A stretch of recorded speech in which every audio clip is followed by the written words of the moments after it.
Hey, it's Robert Wallace. I'm back on the scene. I want to give you some more information that's going to help you manifest whatever it is that you want in life. And that is going to come down to several things. Now, of course, I've given out tips and tricks and all this stuff along the way, and I will continue to do so. But I'm going to angle this a little bit differently. Now, this is what I'm calling secrets to the law of attraction. Now, the first thing I want to state is that I use this term law of attraction. It's a buzzword. Everybody's heard it. We all know what it means. Basically, you think you get it, basically, through your expectation. But what it really is, to the vast majority of us, it's prayer. What you pray about, you bring about. Ask, believe, and you will receive. And it's vital that you understand that, because if you don't see how you can link this or you can tie this in with your faith, you might go astray. In fact, you will go astray. You're going to start trying to use magic to pull things in instead of using a simple dialogue and improving your relationship with God in order to give you what he's already said he's going to give you. And so we don't need to use these subversive means in order to do that. We need to understand what our religion says about it, and then we need to take our understanding, find and see if it's true in our scriptures, make sure we're not trying to apply some kind of witchcraft into our practice, and if we can find it in there, maybe it'll enhance your faith in what was written. Unfortunately, instead of getting the faith from the book, we kind of we go out here and then we verify that, and we're like, oh, the book is true. And for a lot of people, including myself, a little bit of a doubting Thomas, I'm surprised at how much I learned outside of the Bible before I came back to the Bible, for instance, and realized that it was all written in there. And I've seen it written into many different religions, for that matter. So I'm partial, but you should know, if you are a spiritual person, that your spiritual book can take care of you when it comes to understanding prayer, the law of attraction, and faith. Desire and wanting. It's one thing to want something. It's another thing to desire it. For instance, God gives us the desires of our heart. But at the same time, and that's great to have desires, to have plans, okay? And then there's also the wanting. And the wanting, to me, sort of insinuates a needing for a thing to be so. So we're kind of grasping and we're reaching and we're never satisfied until a thing happens. So the reason why I'm making that contrast is because it's one thing to know what you want and to make a request and to believe that you've received it. And it's another thing to believe that you have it's another thing to believe that you have a need which has yet to be fulfilled. And the problem with this is you are not lacking of anything to begin with.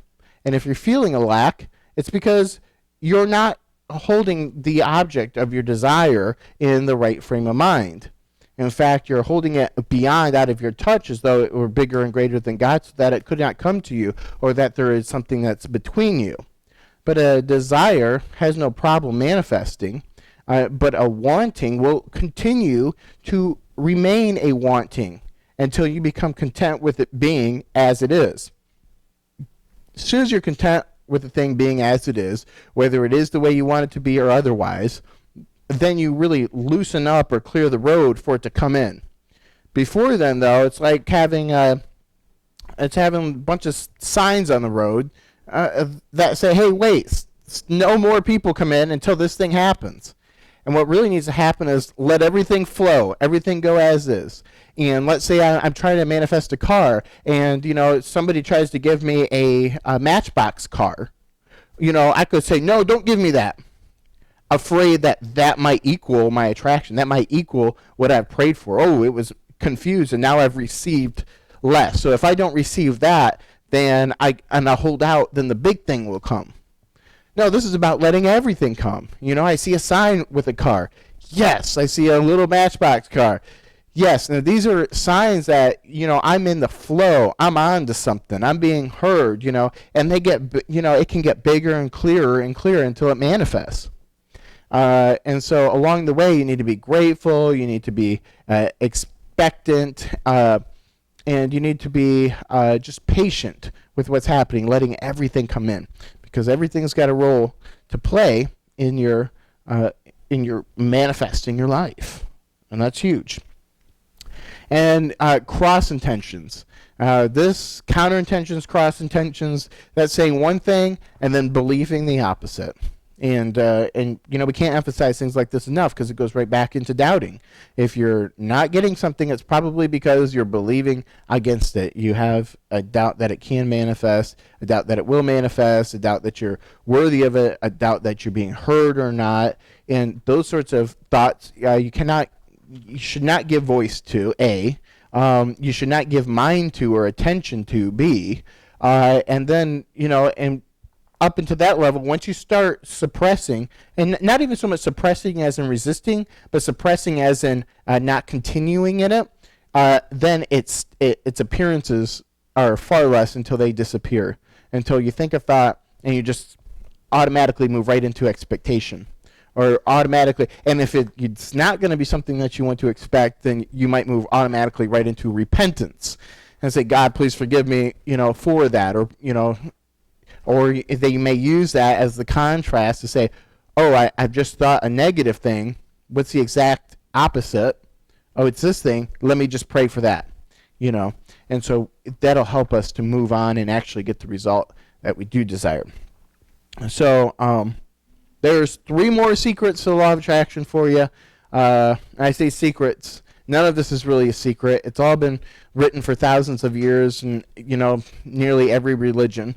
But it hasn't been taught to the general public, as in the 21st century of the United States, specifically, maybe not Eastern culture where there's more philosophy and things, and there maybe more of an understanding. But anybody who's lacking what they desire, there's a lack of understanding. And this sort of information isn't as widely propagated as you think, even though the secret in the law of attraction is blown up in the last few years. It's still information that's very scarce. Even if it's not scarce for you, it's scarce for your neighbor. It's scarce for that man downstairs. It's scarce for that, that man you just passed in the street. So value this information, apply this information, get the results, and then teach it to other people. All right, thanks. Bye. Christian consciousness, metaphysics, mind, body, spirit. Getting to the bottom of our meta history. The New Precept video blog.